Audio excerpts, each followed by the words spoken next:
one behind the other. Taxi drivers make a convoy to honor one of their own, 28-year-old Snehpal Randhawa. My brother is not in this world anymore, but we want justice. That procession of cabs ended here at the Riverside Funeral Home in Delta.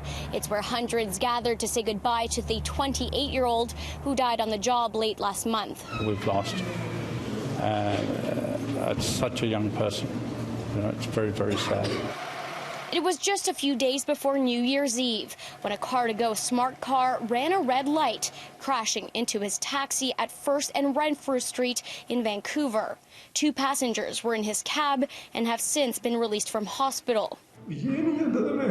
Snehpal's brother came from Australia not only to say his goodbyes, but also in search of answers. Even his funeral is done, we yet to receive any information, what's happened, who was that guy who took my brother's life, is he drunk, is he was overspeeding, we have a lot of questions. Vancouver police say speed and alcohol are believed to be factors and say the smart car driver may have been evading a road check before the crash.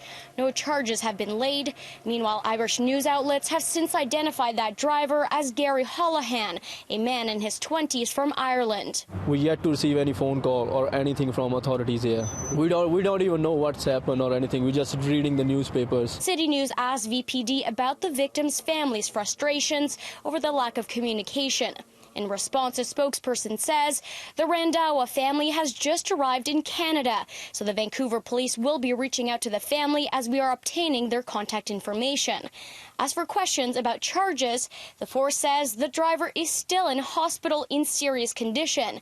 The investigation is still ongoing as investigators still need to speak with him. Now this happened to my brother. It can happen to anyone, can happen to your family as well, so something needs to be done. A candlelight vigil will be held this Sunday at 5 p.m. at Vancouver's Clinton Park.